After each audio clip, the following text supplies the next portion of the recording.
Hey guys, Youngblood with you, and in the spirit of Valentine's Day, or if you're just looking for something that works for you and a buddy, we're going to be doing a picking the right ship for two people. Now that's a little bit complicated because there's a lot of ships and a lot of gameplay out there, so what I'm going to do is toss you some options and you can kind of pick one that works for your situation. So let's go ahead and start off with a runabout and say you're looking for something that can ferry you quickly around a system to just run some errands. Well, most of the snubs out there are fast and easy, but they rely on having a parent ship to carry them around since they don't have a quantum drive. The 85X, on the other hand, actually comes equipped with a quantum drive, so while you can't jump to another system, you can at least move around freely in the one that you're currently in. The other perk is that unlike most of the other very small ships, this one actually does come with 2 seats. It's got a nice cockpit, it's got 4 weapons on it, and is relatively fast and agile. Now, there's going to be some limitations other than the lack of a jump drive, most notably cargo space, where it has none of it, and it's not the most durable thing in the world. However, it is small and it is quick enough to at least be hard to hit if people are firing at you.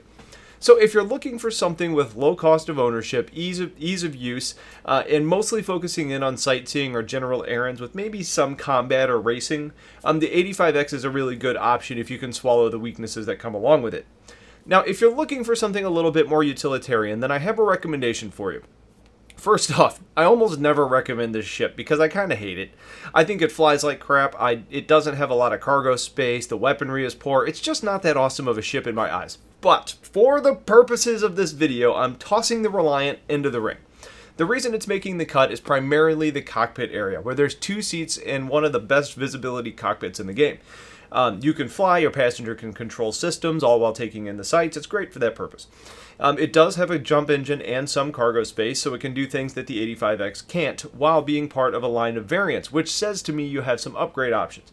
If you want more of a science focus, you can just go out and buy the Reliant Sin, or just customize the Core A by putting the pieces that you want on that version. If you want combat, maybe you're able to upgrade more in the line with Atana, but man, I wouldn't do combat with this ship. It doesn't fly well, it's not durable, it's not fast, it doesn't have good weaponry, so I would say don't do combat with this ship. At the end of the day, though, the ship should at least allow for some cargo, exploration, and science, and be relatively capable at a semi-starter price tag. For this one scenario is where I think it actually fits pretty well in my mind. Now, if you're wanting to stick with cargo as your primary focus, then it's really going to be pretty hard in my mind to beat the Freelancer Max with 2 people. Now, currently in the game, the base Freelancer seems to fit a really good niche as far as the amount of cargo it can haul and the speed and control it possesses.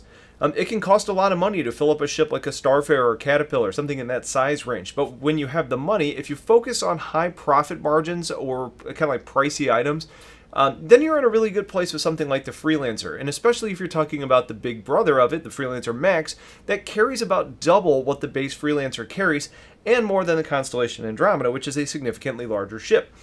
The Max should also, I'm hoping, end up being the largest ship through the smallest jump points, and if that ends up playing out, then it's a really good, well-rounded ship. I actually have some ideas about maybe trading off some of the power options, for like efficiency overall, and adding sensor arrays to my Max, kind of turn it into like a hybrid DUR for combination of like exploration and trading at the same time, but we'll see on that. Now, speaking of hybrids, there are some really great multi-role ships that I think are going to work well for 2 people. Going back to the Freelancer, it has 4 seats on the bridge, and it can certainly benefit from 3 to 4 people when you factor in things like pilot, system control, there's a turret, so you got some additional jobs there, but it's certainly manageable with just 2 people. Now, really focusing more on cargo and exploration, I think, is where this ship is, but there are some options for other jobs. It's a great ship for people wanting to play more on the good side. Now, the Cutlass, on the other hand, the Cutlass Black, is a bit more versatile, being really sold mostly as a pirate ship, but the Black variety also has good cargo space. It's got side doors for loading cargo and EVA. It's going to end up having lower signature engines. It's got better speed and agility than the Lancer, while carrying a little bit less cargo. I see the Lancer being more cargo and exploration, with the Cutlass Black being more cargo and combat. I would say just kind of take that last sentence and pick which one you think is going to be better for you based on, the cost, which is very similar anyways. Now, past those ships, we can get into specialists a bit. And for general combat, there's 4 that I think really cater to people that are going to be flying around as a pair. Starting out with the Anvil Super Hornet.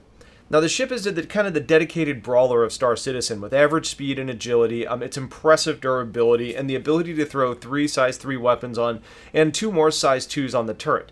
Now, your co-pilot can control that turret, giving better coverage to the ship as a whole, while you focus in on navigating and lining up your shots as well. When you look at the DPS output on this ship, it can equip some of the more powerful kits out there. Now, if you want a ship that's very similar to the Super Hornet, but takes a different approach, then we're going to talk about the Anvil Gladiator, which actually focuses it more on bombing and missiles. It's got a similar flight model to the Hornet, though it's a little bit more sluggish. The wings carry payload, but they also have a bay under the ship that carries even more. You do get a second seat for a passenger to take on a turret role, as well as some other responsibilities, and what you end up getting is a small ship with a lot of bang. Now, if you want something a bit more alien or unique, but still very teamwork oriented, try and check out the Banu Defender, which is a ship that has 2 cockpits on either side of the ship. Now, the Banu actually work together flying in tandem and shooting as a team, but you can certainly divvy up those responsibilities however you see fit, considering we're people and not Banu. We don't know much about this ship, but it's cool looking. It has interior space to walk around in. It's supposed to have medium range, and it comes with some long-range, high-damage tachyon weapons we haven't really seen on anything else. So if you want to work as a team in this ship that almost kind of acts like a sniper, in like a ship sniper type of situation, this may be the one that you want.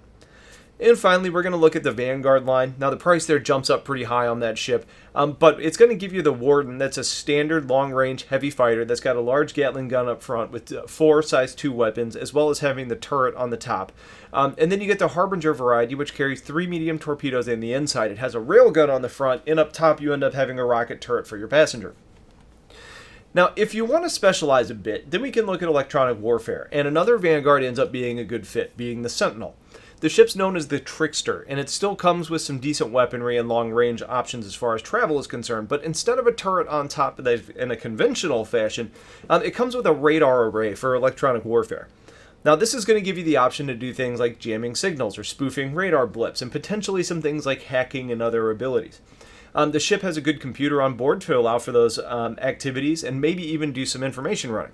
Now, speaking of information running, the Herald's also a good option for 2, despite it really only being built for 1 with only 1 bed. Now, that being said, though, you have a pilot and someone sitting in the radar seat in the back, so you can basically deploy the array, listen for signals, tap in, steal them, work together to get out as soon as possible, as opposed to doing that solo where you may be sitting in the back of the ship, realize you're in trouble, and then you have to run to the front of the ship, start it up, and get going. It's just not nearly as fast. The ship is also going to be able to carry data pods on the ship, kind of on the side of the ship on the outside for rapid delivery, since this is one of the fastest ships in the game, but that's really more of a single-player gameplay type, unless you want to do a little bit more kind of array work along the way. Now, if you'd like to do some bounty hunting, you need to look past the Avenger, which is a single-seat ship, to the Cutlass Blue, which is coming with holding cells, and basically looks to be a direct upgrade over the Black, with better shields and better power ability.